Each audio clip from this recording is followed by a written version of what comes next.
બોટાદમાં ward number 3માં નગરપાલિકા વિસ્તારમાં ચૂંટણી પ્રચારનો શુભારંભ કરાયો. દેવદર્શન પ્રાર્થના કરી સ્થાનિક રહીશોની મુલાકાતનો પ્રારંભ કરવામાં આવ્યો. સ્થાનિક સ્વરાજ્યની ચૂંટણીને લઈને કોંગ્રેસ દ્વારા બોટાદ નગરપાલિકા વિસ્તારમાં ચૂંટણી પ્રચારનો પ્રારંભ કરવામાં આવ્યો હતો.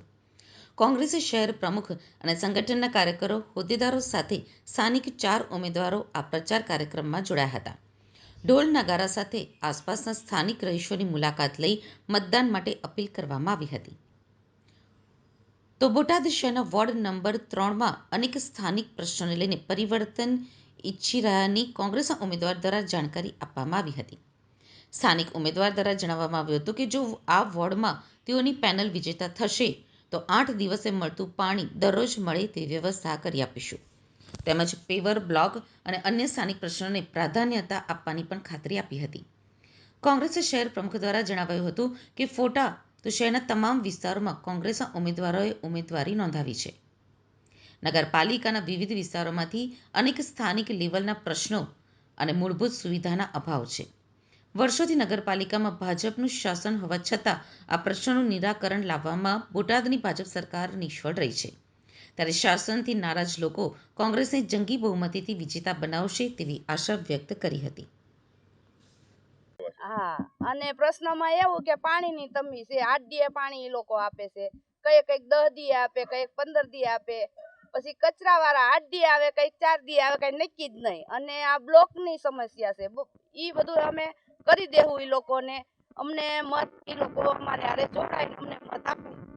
તમે જીતો તો સૌથી મોટો પ્રશ્ન કયો? પાણીનો. પાણી 8 દી આવે છે તો માણસને પાણી તો જોઈએ ને. બધા જરૂરિયાત માણસને પાણીની જ છે પ્રોબ્લેમ. તો પાણી આ 8 દી આપે તો માણસ પાણી વગરનું શું કરે કયો? એટલે પાણીનો પ્રોબ્લેમ પહેલા અમે સોલ્વ કરશું. આજે અમારા કોંગ્રેસનો પ્રચાર 3 નંબર વોર્ડમાંથી શરૂ કર્યો છે અને 11 વોર્ડમાં આવી રીતે પ્રચાર શરૂ કરવાનો છે.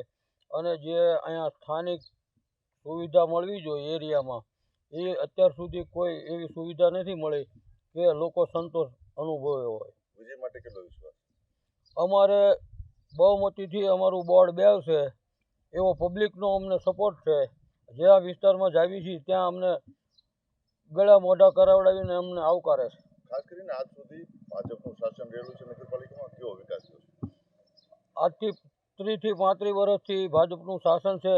હજી છેવાડાથી માંડી અને અંદર નગરજનો સુધી કાંઈ પણ વિશ્વાસ એ લોકોએ સુવિધા કરી નથી, જે પબ્લિક અમને કહે છે. અને પબ્લિકને અમે સાંભળી અમે આવીશું તો એ સુવિધા અમે પૂરી પાડીશું. જે કાંઈ ઉમેદવારો આવ્યા છે એને અમે દિલથી વધાવીએ છીએ. બીજું કહેવાનું કે આટલા ટાઈમથી અંદર લોકોની કોઈ અપેક્ષા નગરપાલિકા પાસે હોતી નથી, સિવાય કે પાણી, રોડ, રસ્તા, ગટર અને લાઇટ સુવિધા સિવાય કાંઈ હોતું નથી. છતાં એ સુવિધા અમને પૂરી પાડવામાં આવી નથી. આટલા વર્ષો થયા, હજુ અમારા વોર્ડની અંદર કે અમારા વિસ્તારની અંદર કંઈ ફેવર બ્લોક નાખવામાં આવેલ નથી, બરાબર. અને બીજું કે એક જ સુવિધા મળી છે અત્યાર સુધીમાં કે જે પાણીની, અને ઘણા સમય પહેલાં જગદીશભાઈ કુંવરજીભાઈ ઇટાલિયા જ્યારે ચૂંટાણા હતા એ વખતે પાણીની શરૂઆત થઈ હતી અને એ વખતે પાણી મળ્યું. ત્યાર પછી અમારા વોર્ડની અંદર કોઈ કામ થયેલ નથી. અને લોકો ખરેખર હવે દિલથી પરિવર્તન ચાહે છે. પરિવર્તન હોવું જરૂરી છે. ઘણા સમયથી એકને એક લોકશાહી ન ચાલે, માટે પરિવર્તન જરૂરી છે. અને મને એવો વિશ્વાસ છે કે લોકો સૌ પરિવર્તનમાં મારી સાથે રહે અને પરિવર્તનમાં ભાગ